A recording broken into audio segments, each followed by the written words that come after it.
to game week 13 of the Double Pivot podcast. It's just myself here, unfortunately, today. Shane is off out in the mountains. So, unfortunately, he couldn't be joining us. And actually, I've got quite a bleak background behind me. I'm in the middle of actually moving out of my apartment. So, look, we put together the content. We wanted to share it with you. So, it will be a quicker episode today rather than some of the other ones. But it will be also obviously an opportunity where I'll talk through some of the games from last week, our predictions, what we saw happening, etc.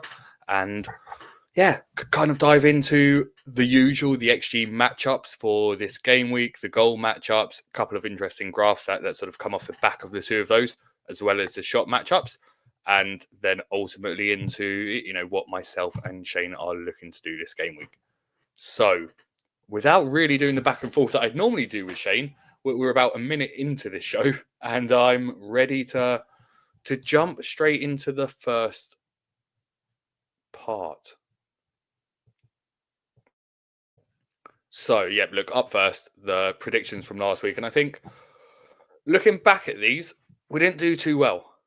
Shane in particular got 3 correct results. I got 4, which is, not great really. And kind of looking back through them, I guess, look, let's start at the top. Man City v Spurs was one of the first ones we predicted. Shane thought it would be close, maybe a 2-2 draw. I thought it was a game that City, with sort of Spurs' defence being out, would dominate, but that clearly wasn't the case. And it was really, what do we really say about Spurs? One game week they can go and lose at home to Ipswich. And I'm not saying bad things about Ipswich, but that was, at the start of the season, I was a big fan of them and McKenna, and I still am hopeful they'll stay up. But they were winless until they faced Tottenham.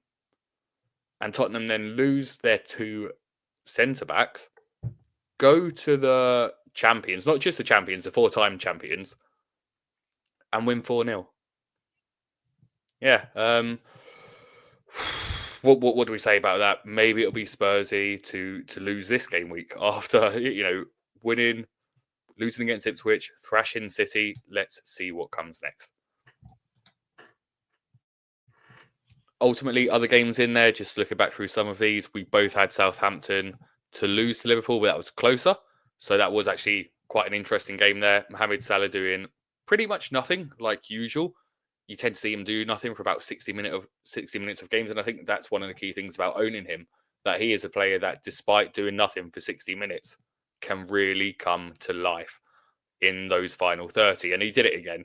He got 2 goals, took his shirt off, so kind of lost the point there and fell out of max bonus. But again, just great player to have.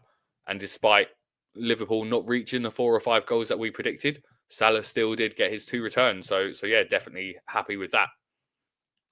Up next, Leicester v Chelsea. We both had Chelsea to win that. We'll come into the teams, but I've got Sanchez in goal, so I was a little bit disappointed that they did see that penalty at the end. But again, I think Chelsea are looking better, and it'll be interesting to see, with the good run of fixtures that we highlighted last week, what it really looks like for them moving forward, and really how good they can be, and if they can really push on. They are in a good position in the league after all. So despite really not lighting the world on fire because of Arsenal and City faltering, Chelsea have kind of snuck into that area. And again, with their run of fixtures, definitely a team to keep an eye on.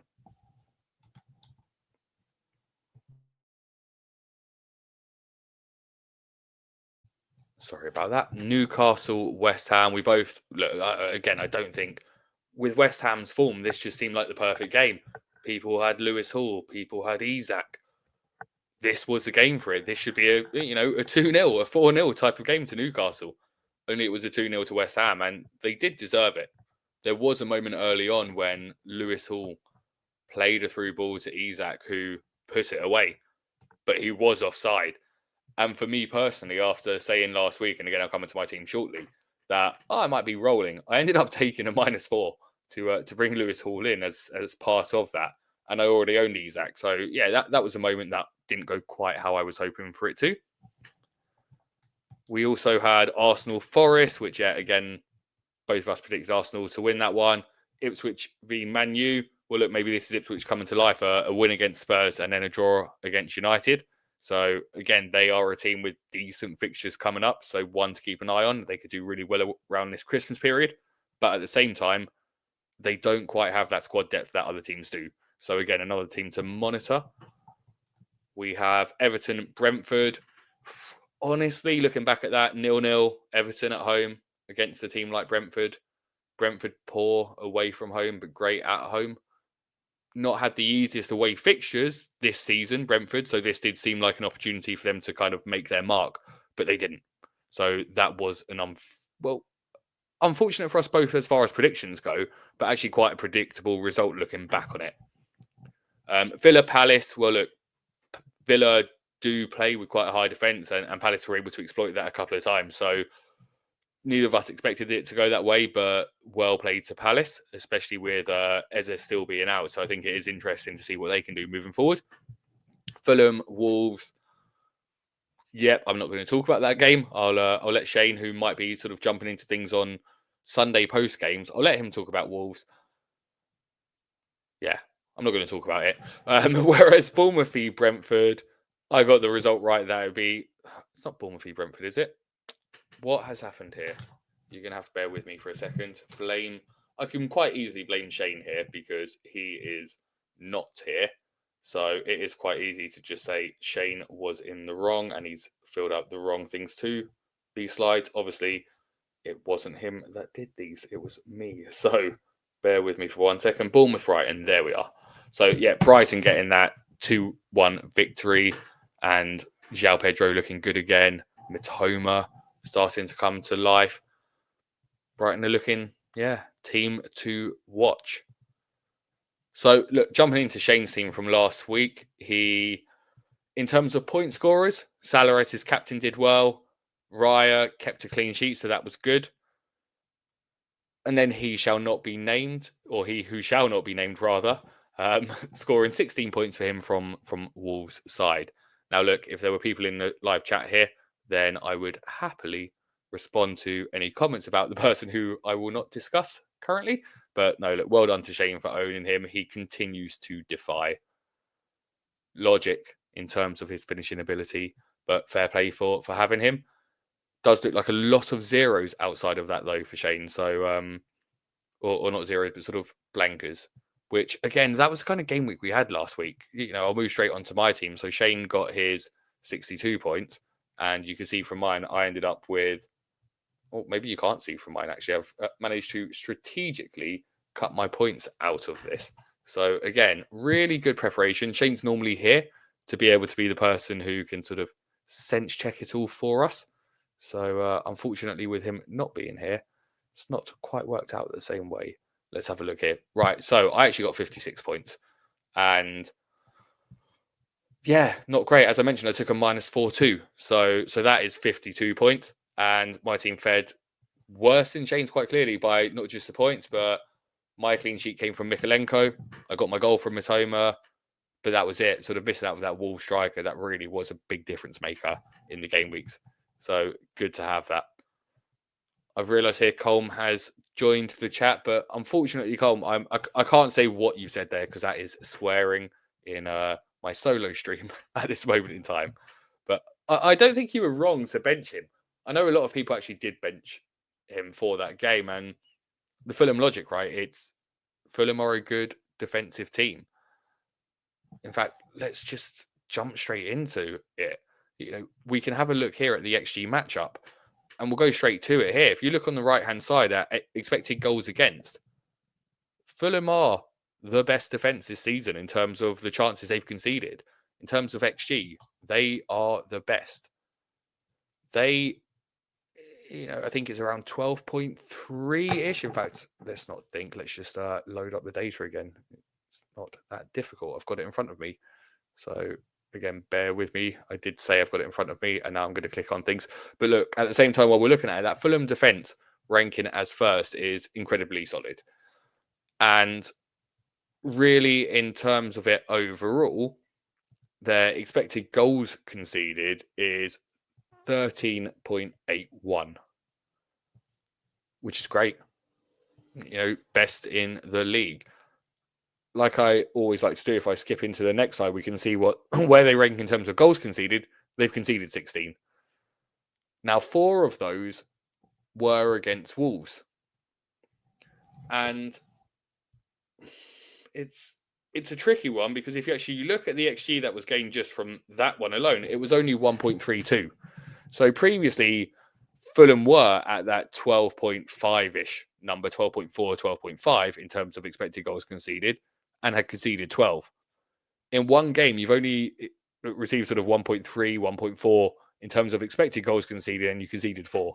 So I think you were unlucky in that one. I think you were definitely unlucky as far as that one goes there, Colm. So, yeah, can't really beat yourself up for benching him.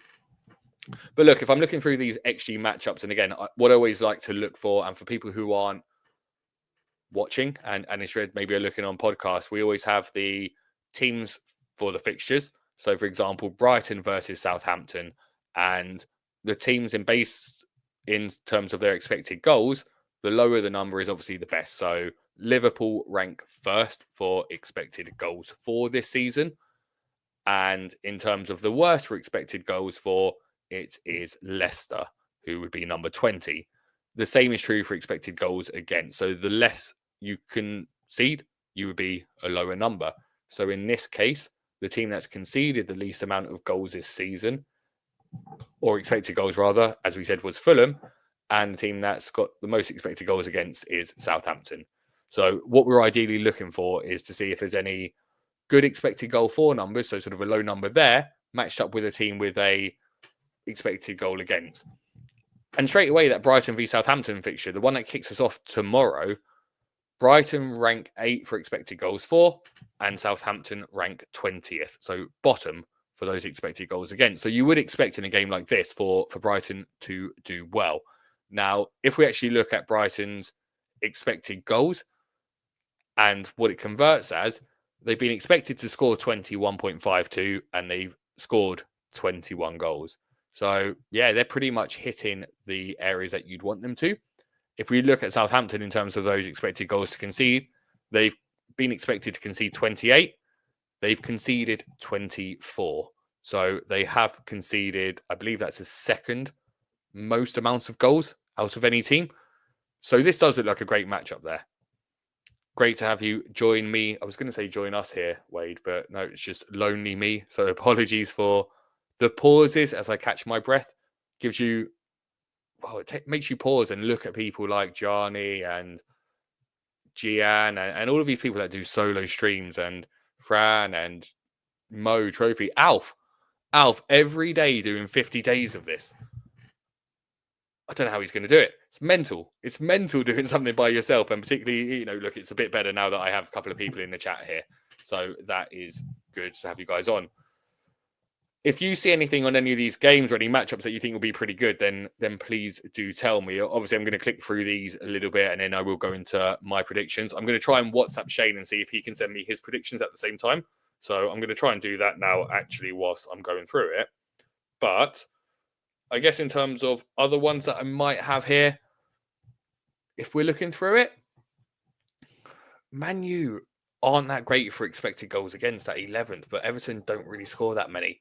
So it would be kind of tempting with your Man U defenders. I guess that's why you've got them, and particularly with the new manager. So I think that's one of the ones that's obviously good to have. Thanks, Wade, for your compliment there. You kind of threw me off midway through, as I'm sure you kind of noticed. So it looks over. But look, I think this is a game week where, again, Wolves expected goals for 19, expected goals against 16th, against Bournemouth, who are 6 and 7 for expected goals for and expected goals against. Unfortunately, Bournemouth are away from home, and with a suspended Semenyo. So whilst you'd think that could be a good game for Bournemouth, it could be a tricky one there.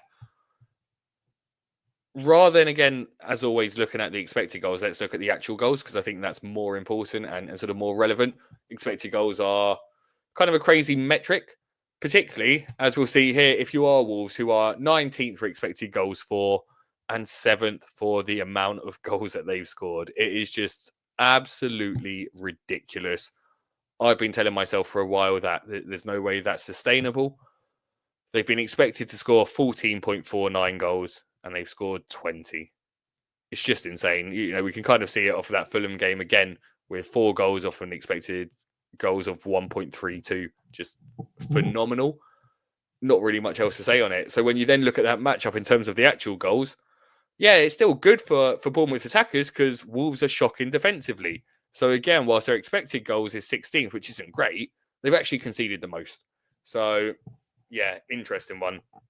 Again, if people are looking at this and go, hang on a second, I'm looking at this and Bournemouth rank 11th for expected goals against, and so do Everton. Well, that's because, or rather goals against, that's because they've conceded the same amount. So obviously with goals rather than expected goals, you're not going to have that difference between them. So, yeah, looking through these, Liverpool, goals for, second. City, goals against, 8th. And expected goals against, 10th. So, Mo Salah, I can see why people are looking at him as a captain. We know City are in horrendous form right now. We know that Pep wants to end it by the looks of it in some way and can't bear to watch what's going on the pitch anymore. This probably isn't what you're looking for as your next game. You sort of throw away a 3-goal lead in the Champions League. You've been beaten at home by Tottenham 4-0, and now you've got to go to Anfield, which is crazy.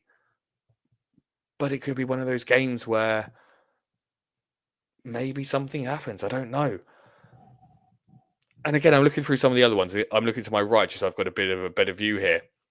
It really just is that Brighton game that stands out. 6 for goals for, and up against Southampton that rank 19th for goals against. So that one really does stand out. So again, I'll come on to predictions in a bit.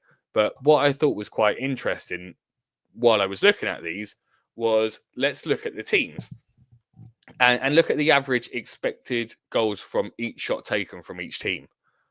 And look at teams that are taking shots from maybe places they shouldn't. Now, the average across the league is 0.122, I believe. And teams that are taking better ones are Fulham at 0.15, Brentford at 0.16, Everton 0.09, and interestingly, Arsenal are the second lowest at 0.1. But none of these are sort of too drastically away from the average. However, when we look at the shots that they're allowing, and I've kind of used this one as a barometer, and actually as a quick one, Cortex, I have seen you and welcome to my solo stream. I've started your message so we can kind of answer it in a moment, so I will come back to that. And Wade has said that he knows Alf wants to captain Pedro. He's tempted, but he always gets bitten by the early fixture. I know you're feeling on that, and actually we'll come on to that as a bit of a topic in a moment too. But yeah, looking at the actual, moving on from this one where you can see, yeah, they're mostly around it. If you actually look a bit into the ones that they faced, Manchester City's allowing 0.2 expected goals from every shot that they allow this season. So they are the team that are conceding big chances, much bigger than every other team. So again, the average is sort of just between that 0.12, 0.13. But yeah, I don't really know what to say. It surprised me at how high they were compared to everyone else. Now, I'm going to skip ahead here to really, for me, my solo zone, because this is what it all leads into. And I know I said I wasn't going to talk about him, but I kind of have to, because he's been punishing me and I can't have spoken about it before and been so loud beforehand and then nothing now. So you address. I know a lot of these companies.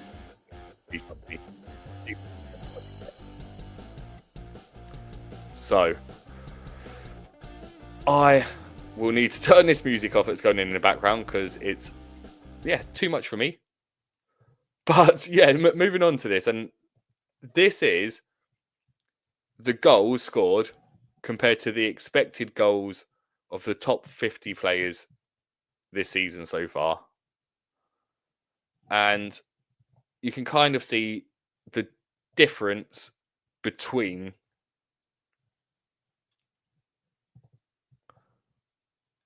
on average overall, so you can kind of see how close the goals are to the expected goals for each player is 0.3358. So across these 50, yeah, it's pretty much the goals do align with the expected goals within reason, within a margin of error. And if we look at things here, Erling Haaland, the highest for expected goals. So the green chart line is the expected goals and the blue bars are the actual goals. And he's the highest goal scorer. So those things kind of align. But let's look at the start of these charts here. Brian and Bumo, expected goals around 4. And he scored 8. And then you've got Matthias Cunha, expected goals around 3. And he scored 7. It's just mental. Like, this guy has scored in his last 4 games a 0.03, a 0.04, a 0.62, fair enough, and a 0.04 XG chance. He's converted 4 of those. 3 of them add up to 0.11. And he got 3 goals off of 0.11 XG. It's ridiculous. Now, there are a few other people on here. Ollie Watkins significantly underperforming. A lot of other players towards sort of the right end side of this chart underperforming. Harry Wilson, another significant overperformer for Fulham, despite not really getting his minutes. And sort of Colm, what do you think about Harry Wilson? Does he deserve more minutes? Should we be getting him on more? I don't know why I said we. It's obviously Fulham here rather than a we. But yeah, just wanted to highlight this. James Maddison again. Last game probably helped with those numbers, but it is just that Cunha one.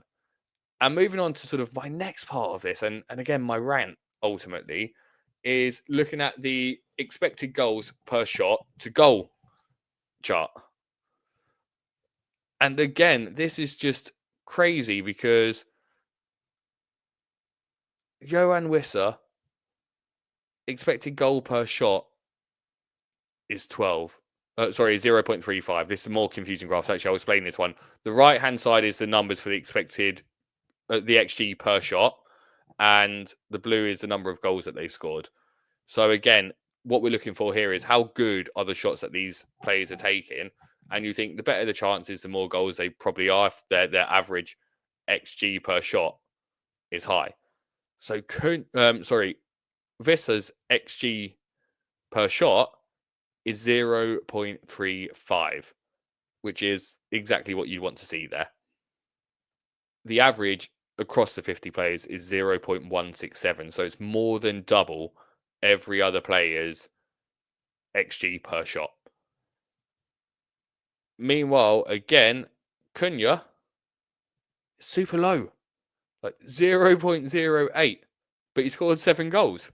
Now, if we look at other people around that 0.08, well, the other person that scored 8 goals is Johan Wissa. Or 7 goals, rather. Those two scored 7 goals.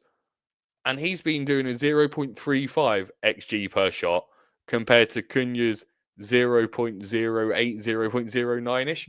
Which, rant is going to continue here. Like, this guy is just phenomenal in terms of the shots that he's finishing. And it is one thing that I'm happy to see. I think there was a segment done by Carragher, and it was kind of reusing Ted Knutson's data and what he'd done at Brentford in terms of improving the quality of the shots you take. And you look at other teams, and they do tend to have better XGs from the shots that they take because that's what's trained into them. But when you're a team like Wolves who aren't creating that much, Cunha's getting that ball and he's got that confidence and the freedom, and he is allowed to take those shots. And it is great to see that back in Premier League games. So yeah, look, really, really happy to see that for him. Really annoyed that it does mean that I'm being absolutely humiliated by it all. And then look, finally here is just the average shot per goal for each player in this top 50. And Bruno Fernandes is, high. Over 18 shots per goal.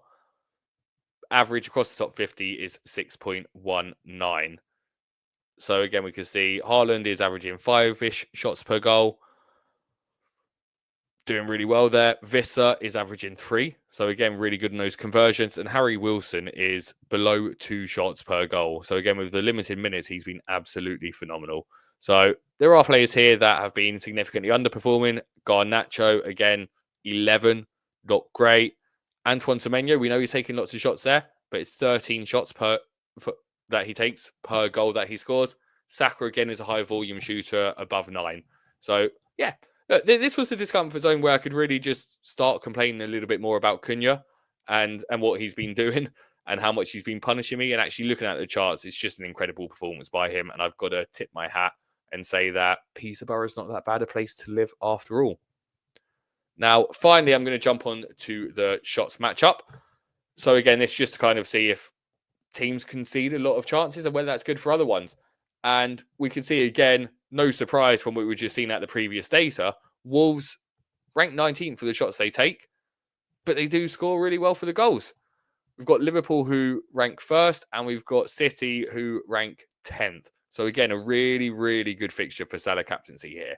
So when I'm looking through this and we're kind of looking at those captaincy options, I can see what you were saying earlier here in terms of Wade, you sort of post that Alf wants to captain Pedro. Apologies there. Just had to mute myself for a second. But you could kind of see why, right? Where Southampton rank 20th for shots against. They rank, on the earlier things, they ranked 20th for expected goals against and 19th for goals against. So that one makes a lot of sense. But then so does Salah. We've got City on bad form and Salah is expensive and he continues to get 2 returns per game. We can see in here again, like, Fulham don't concede many shots. Colm, going back to you guys, you've just been fantastic defensively. I think maybe was this just an anomaly and you think Tottenham are the kind of team where you can bounce back in a game like that? I'm not entirely sure, but hopefully as someone who's an Arsenal fan, hopefully you can do something, and hopefully it would be very Tottenham-esque to go from lose to Ipswich at home, thrash City away, lose to Fulham at home. Who knows? But you can see from this that Fulham are a good defence. FPL_Jack15, welcome into the chat. Thanks for jumping into us as well. I can see here as well, Cortex, you're saying that Palmer is going to be your captain most likely, and to be honest, I don't blame you, because we can see that Chelsea rank 4th for the shots that they take. Villa don't really allow that many shots, but let's kind of jump back to the XG and the goals on that matchup, and we can kind of see, does that look a bit nicer for you? Well, Chelsea 4th for expected goals against. Villa are kind of tracking the same number there with 6, but it's this next one, and this is the one that's really good for why you want to do it. Chelsea are the 3rd highest scoring team this season so far, and Villa are 15th for goals conceded. So despite having numbers that would argue they should be ranking around 6th, Villa are ranking 15th for the total amount of goals that they've conceded this season.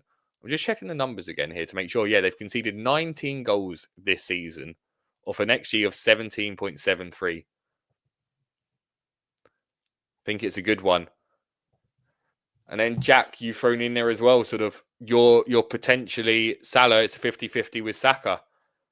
And it's that case really, isn't it? Where which West Ham are we going to have that turns up? Is it the one that we've seen all season, or is it the one that surprised Newcastle away from home?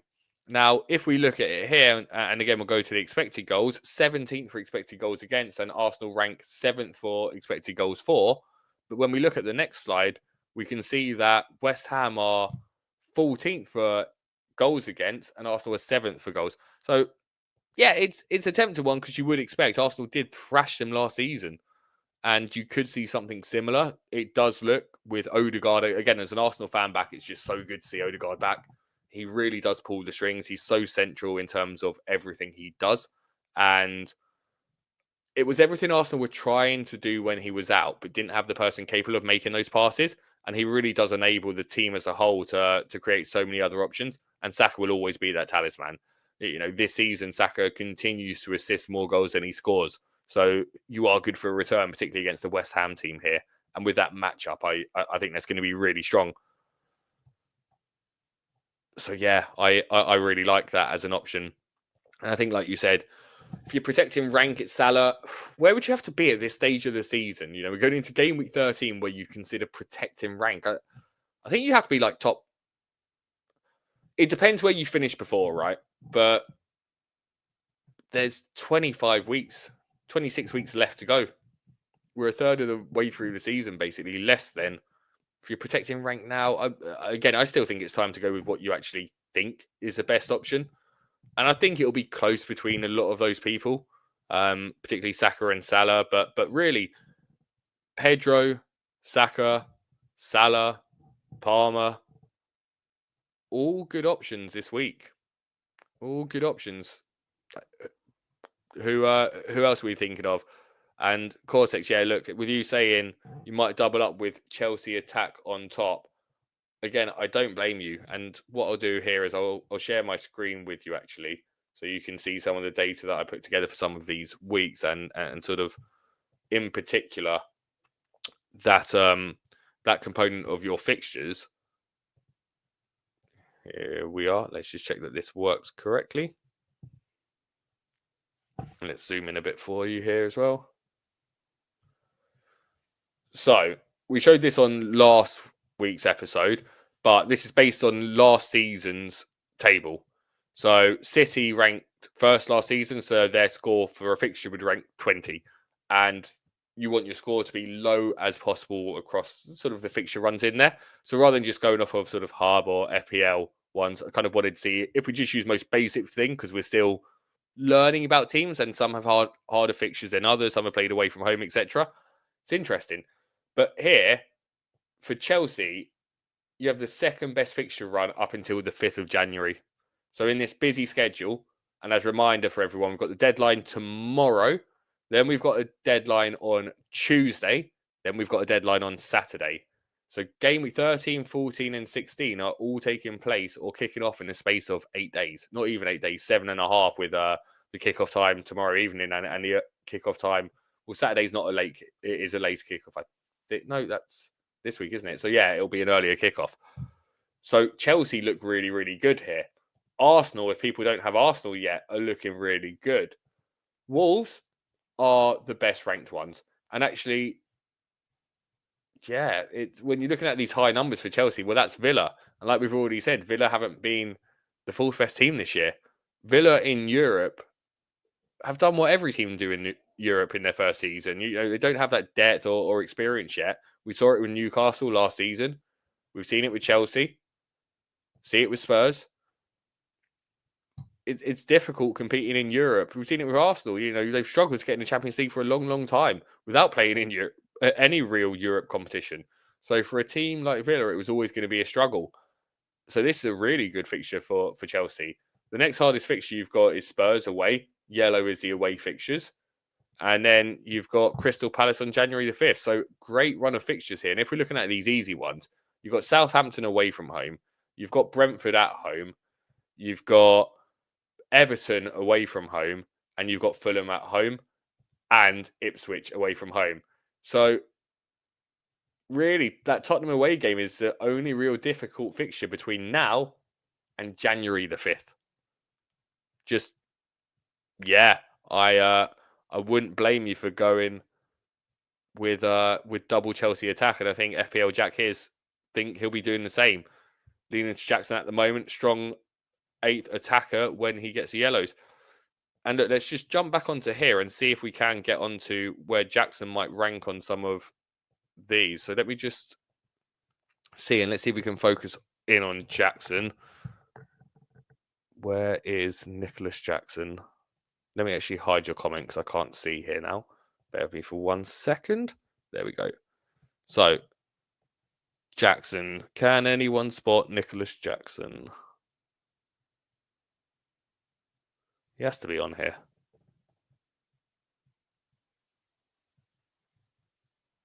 Here we are. So, Nicholas Jackson.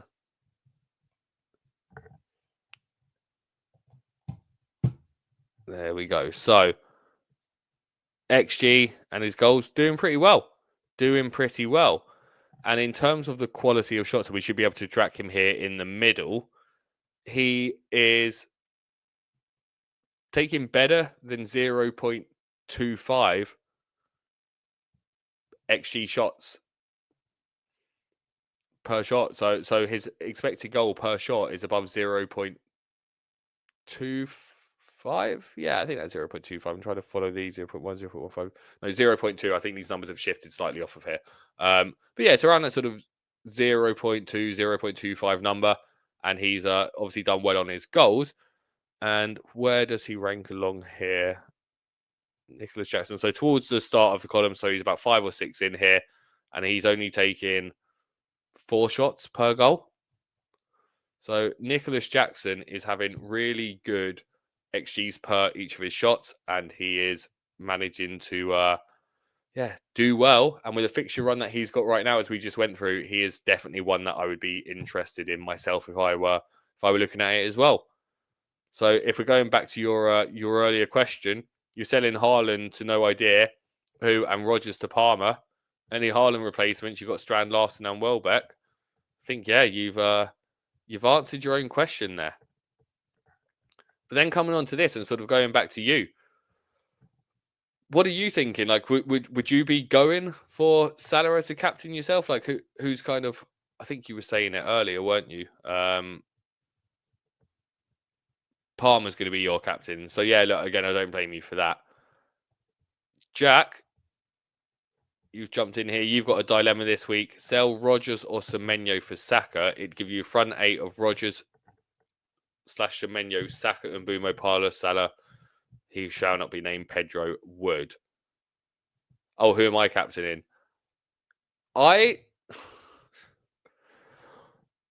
Who I've got it on, and actually we'll come to my team in a second. I'll jump onto that in 1 second, because who it's bust on at the moment is someone that we've not even mentioned, and probably not someone that I will go for. But I actually want to come to Jack's question here in terms of which of those to go for. And again, I'm not going to suggest which of those you should go for. Instead, what I'm just going to show as your options are, we're looking at Rodgers or Semenyo. Well, they're both around the same in terms of the numbers that mine pulls it up as 71 v 75. So we might want to start off by looking at like those away fixtures and how difficult they are. Chelsea away for Villa this week we know is difficult, but then it's Forest away, quite a nice fixture. Newcastle away, we saw West Ham do quite well against them.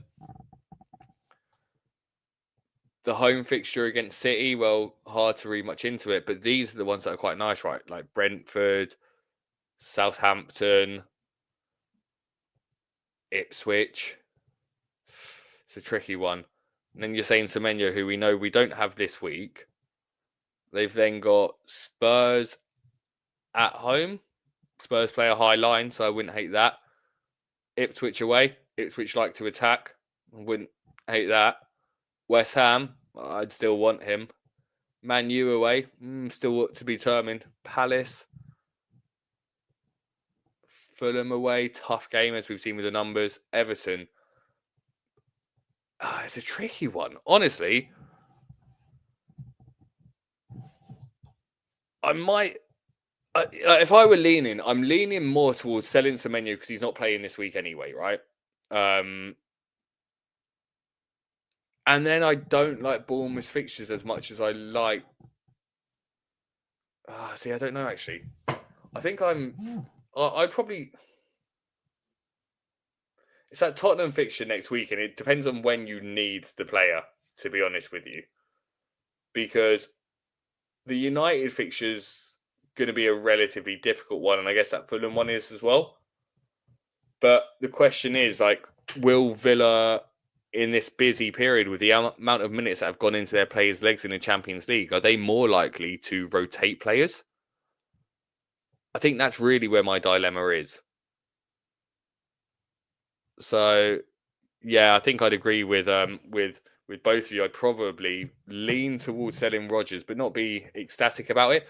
The other thing I'd mention is like Rodgers has been good, and I'm not sure if he's actually on this chart actually. So let's jump back to the chart and some of the XG and the shots that they're taken. he would be, if he was, probably middle-ish area. Yeah, Morgan Rogers, cool. I have found him on my one. So that's not on the shots per goal one, actually, so that's annoying. But on the XG shots per goal, Morgan Rogers sits right on the sort of right hand side, so where you can see a peak touch it. Where you can see the XG dropping down and touching the goals. On the sort of slightly on the right hand side one where it almost touches the top of it, which is Noni Madueke. If you look around there, you can see Rogers right next to him. And yeah, in terms of his XG per shot, it's around the average. So he's kind of average. Nothing special. His shots per goal, it's a bit harder because I've kind of left this all open here. But I guess the kind of thing I was going to say, Morgan Rogers is taking, about 7, just over the average in terms of his shots per goal.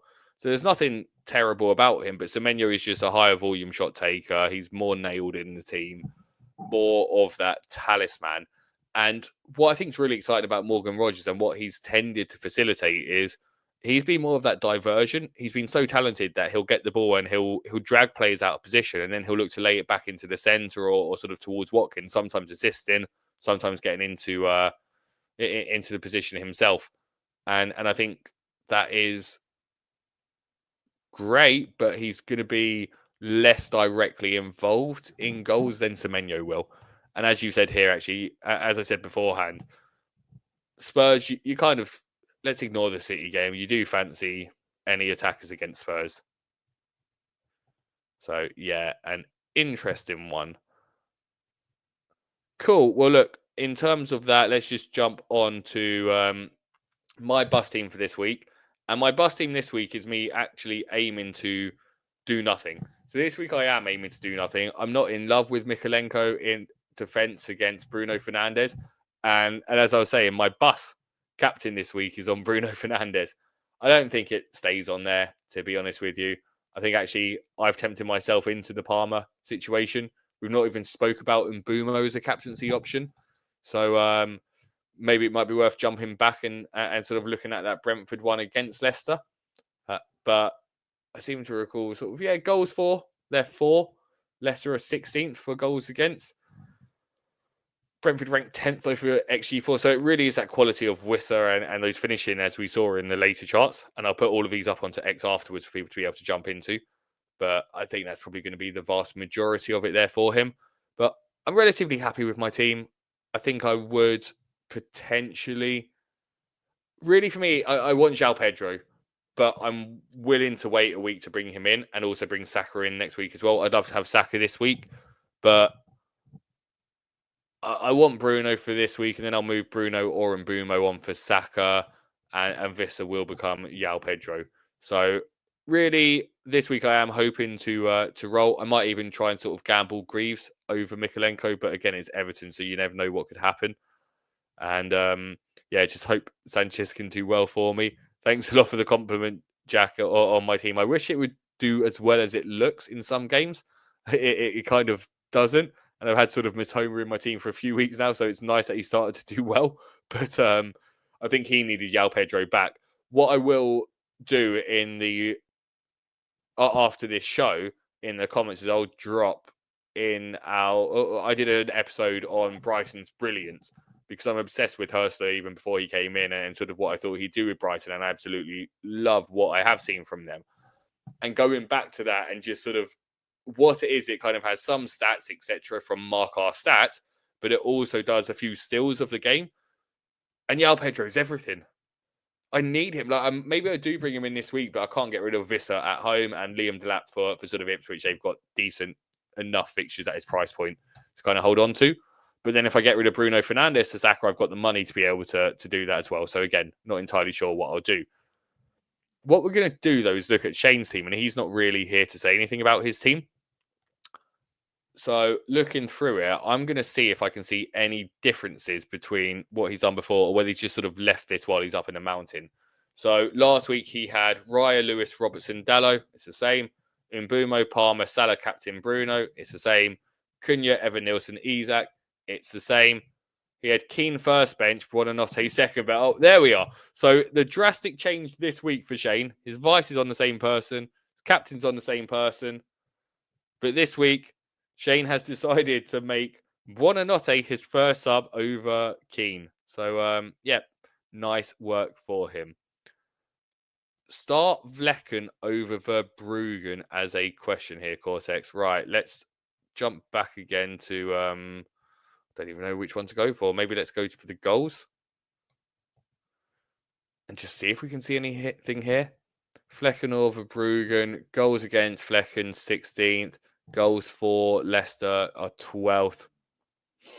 Not loving Flecken. Verbruggen. Look at this. Southampton goals for ranked 19th. And Brighton are 8th. And on the XG as well, Southampton's XG is only 16 and Brighton is 8. And if we jump onto that shot matchup for you as well, Southampton rank 16th for shots. Now look, Leicester are the worst team for the shots. So you might think that's good for Flecken. But Brentford allow the 15th most amount of shots as well. And whilst Leicester don't take that many, but like Leicester being 20 for shots for, but then it is worth remembering that when we go back to the goals, the 12th. Jamie Vardy scores, and they were scoring in every game. So, look, it's Flecken. I've got a feeling that in that game it might be 2-0 to the last few seconds, and then Verbruggen just sneaks it. And for me, it is this goal matchup chart here where I'm just looking at that 19th for Southampton on the goals that they've scored, which is, the lowest. And again, actually, I was saying before, I can just kind of share this with you guys for the people that are live on here. But here's all of these sort of XGs and goals. And if we look at sort of those goals on the smallest, Southampton are joint worst. 9 goals scored this season. And if we look at the goals conceded, Brighton have conceded 16. Expect to concede that. So they're positive. If you look at the difference here, that's normally indicative of the goalkeeper. So the better the XG, the difference between the expected goals conceded and the goals conceded, usually it would indicate that the goalkeeper's doing well. And Brighton are ranking really high here. So I think that'll be a good one. And on the flip side, Ruud van Nistelrooy, new manager bounce. I know he won't be there, but it could be an interesting one. Look, what I'm going to do finally is I'm just going to run through my predictions for this game week so that Shane and I can keep tracking it. So I'm going to quickly do mine, and obviously I'll let you guys know as we're going through it. So give me 1 second here because I want to see if Shane has sent me back his yet. Or at least if he can whilst we are going through mine. And what I'd like you all to do, anyone who is still here with me, and thank you because it's kind of made this a lot easier for me to run through and be able to pause a few times. But let's see if he comes back and if I can then give his scores. But feel free to kind of run through what you think the results will be this week. So first up, I have gone for... Right, in the first game, it is Brighton at home against Southampton. I think in this one, it's going to be 3-0 Brighton. I'm hoping it'll be a 3-0 Brighton, and I'm hoping that Matoma will be enough for me. But I've gone 3-0 Brighton in that one. What are we thinking for Brighton versus Southampton? Colm, you're going with a 3-1 Brighton.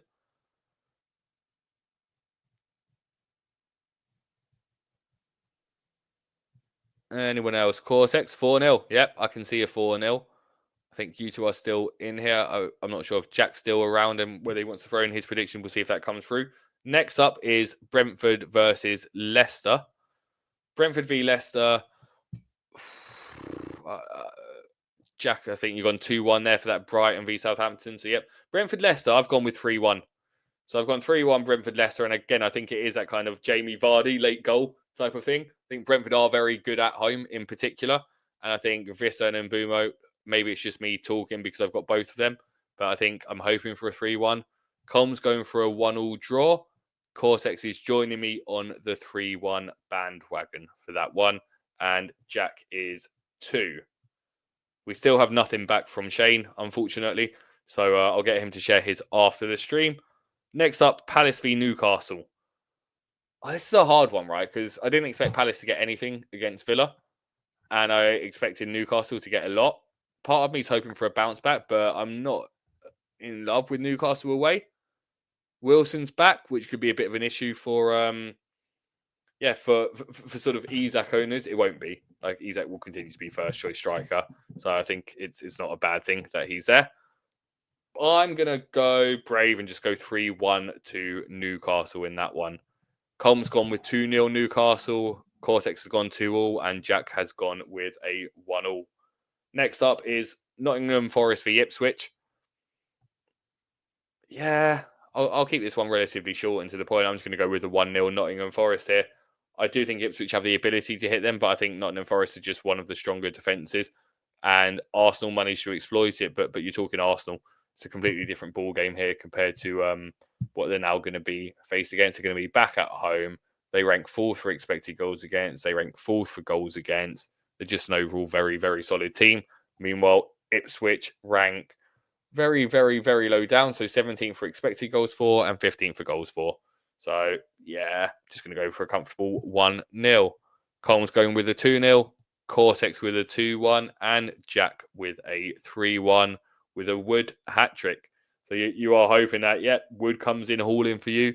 And given what I've gone for on my ones with Brentford, I don't blame you on that one. What's next? Wolves v Bournemouth. I've gone 2-0 Bournemouth. That's all I'm going to say. 2-0 Bournemouth. I'm not even going to talk about Wolves. Feel free to put your predictions in there, but come on, Bournemouth.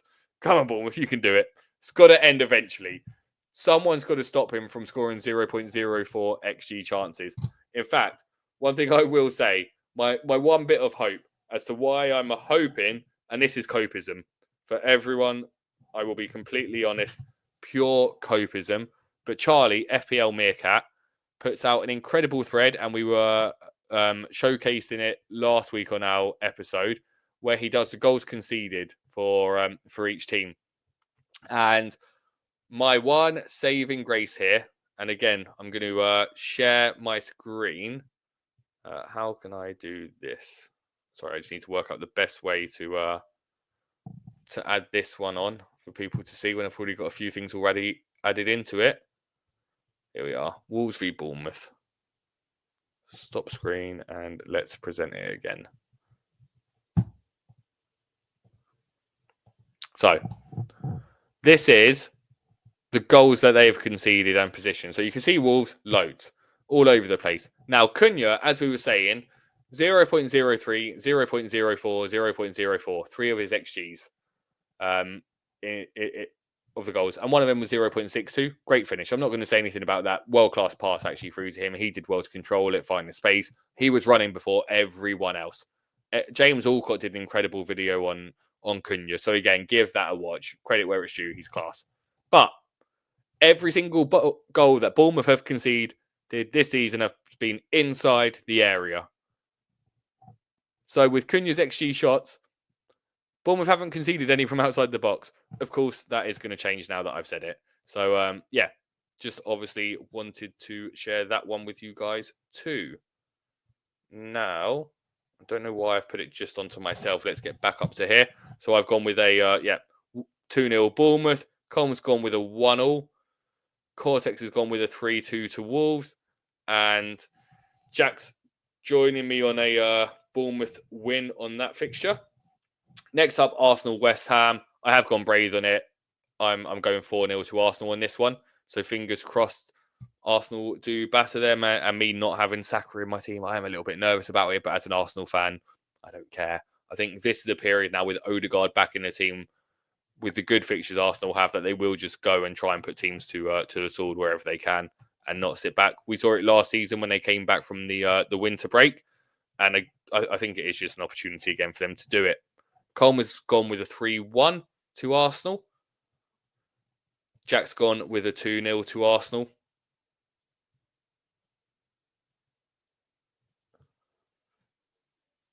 Next up, we have Chelsea versus Villa. That one, maybe I do go Cole Palmer. I've gone 4-1 Chelsea. So that Palmer and Jackson double up does make a lot of sense in there. Cole, doesn't have my high hopes here. He's gone with a 1-1 draw. And yeah, Unai Emery does have he should have a better defence.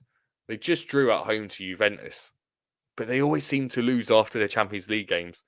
So that'll be, yeah, I'm sticking with it. I'm going to stick with that 4-1 Chelsea victory. We've then got Man U v Everton. I'm going to rattle through these here because I want to kind of be off within the hour. Man U v Everton, I've gone for a 2-0 home victory. Jack's gone with a 1-1 Chelsea Villa, which is interesting because I think you were quite hot on sort of getting both double ups on the idea of having Jackson and Palmer. I guess it's for the longer term aspect, but yeah, I can see that happening. Com's gone for a 2-0 as well to Man U, and Jack's gone with a 1-0 to Man U. We've then got Tottenham v Fulham. Com, this might be hope for me, but I'm going for it. I'm going to go with a 2-2 draw. I think you're going to just, fine, let's go end to end. Alex Iwobi, have some fun. Emile Smith-Rowe, have some fun. Let's go and do it. So I'm with you on this one. And then you've gone for a 2-1 Spurs win. So you've let me down here. You've let me down. I'm more buoyant on your boys than you are for this week. Oh, dear. Oh, dear. I guess you're just kind of licking your wounds from Wolves still and just going, no, pessimism now. Just pessimism. And then finally, we've got Liverpool v Man City. And again, I do think my prediction here is more what I want rather than what I think will happen. And I have gone for a Desmond. So my only Desmond of the week is Liverpool v Man City. And I've gone to, gone for that one to be a draw. Jack's gone with a 2-1 Fulham win.